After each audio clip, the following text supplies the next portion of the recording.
Yo, yo, yo, flip your 20 Friday. Still pandemic edition.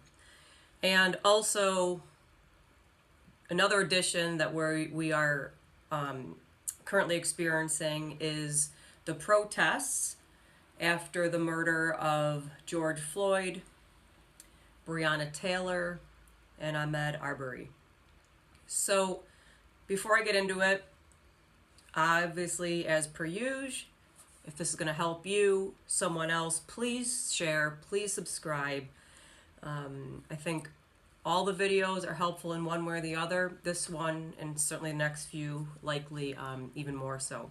So for today, I'm going to talk a small amount, but I'm going to have some links below that can share a voice that I cannot, from a perspective that I cannot.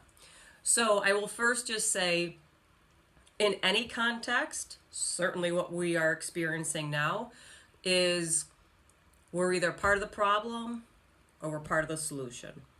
You're part of the problem or you're part of the solution. I'm part of the problem or I'm part of the solution. And when it comes to racism,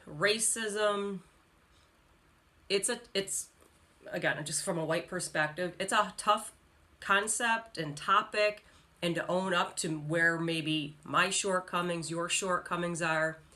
I would also invite you to consider that's nothing compared to hundreds of years of systemic, sustained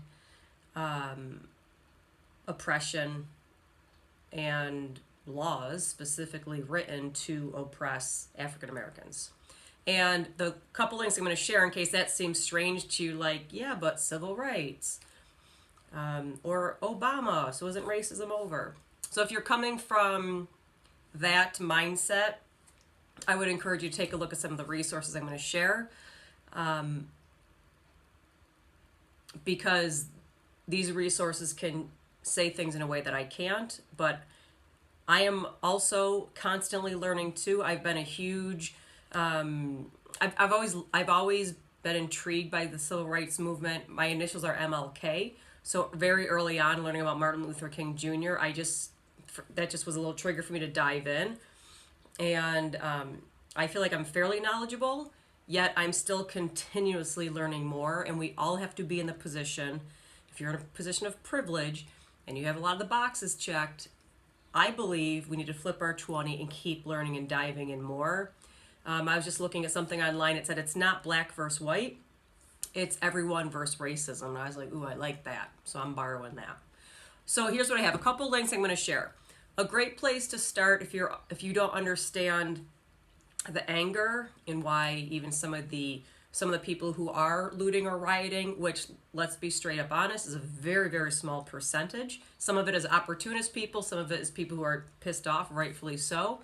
Very small percentage. So we shouldn't lump a small percentage of rioters into everybody's rioting. That's not true. Just like there are some police officers, a small percentage, who are murdering unarmed black men, we would not say all police are bad. Right? So you can't have it like, only the way you want it. It is not fair to say all police are bad because of a small percentage of examples. Yeah, of course you wouldn't say that. Also, you wouldn't say all the protesters are rioters, looters, or those people. By the way, if you say things like that, check yourself. All right, so here are the links. They're going to be below. The first is a documentary by Ava DuVernay. I believe it came out in 2016. It's called 13th. It's on Netflix, about the 13th Amendment and how that went from slavery to criminalization. That's a great place to start for understanding the history of it and the systemic piece of racism. Another example is, I'm going to put a link below with a gentleman. It's a video he made on Twitter. His name is Emmanuel Acho, ACHO. He's already gotten $4.5 million views, and it's called Uncomfortable Conversations with a Black Man. Really good. I think it's about 9 minutes. Excellent. Take a listen to that. And then the third thing is Harvard has a series of tests based on implicit bias. And implicit bias, we all have it. Literally everybody has implicit biases, which is basically judgments or stereotypes we have against people who we would categorize as different than us, whether it's race, gender, religion, a variety of things.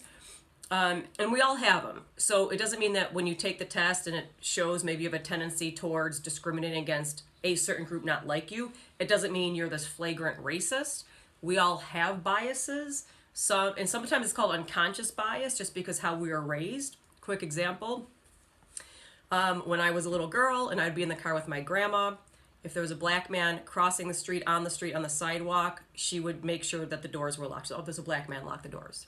No, she didn't tell me, you must lock the door because a black person's going to da-da-da. But it was this black man, and then it became, she didn't even say, it would just be like, we'd see a black man and she'd lock the door. That shapes, as a little kid, how you see people who are different than you, in this case, African-American men.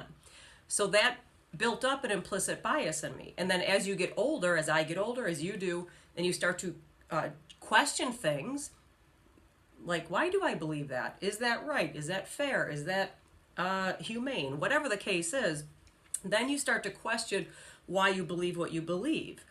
And this implicit bias, these tests, might startle you and be like, oh my God, does it mean I'm a racist? No, it means we all have biases. The key thing is what you do or don't do with the bias. But there has to be an owning, acknowledging of where we're at right now, where you're at right now, where I'm at right now, and how our actions will become better, kinder, greater for all of humanity. So it can be everyone versus racism, not just black versus white. So please go ahead, take the tests. It's all anonymous. And it's just for you to know. But those are a few resources I wanted to share because I think those voices are certainly more powerful than mine right now. I gave you my perspective, my 20 cents. Now it's all up to all of us to be part of the solution or to be part of the problem. I hope this helps you. It's uncomfortable. It should be. We need to get uncomfortable. We need to get comfortable being uncomfortable for progress for everybody. All right, that's what I have. I'll see you Monday for the next Monday with Molly, which will also be a little bit about this topic as well. And I hope you have a great weekend.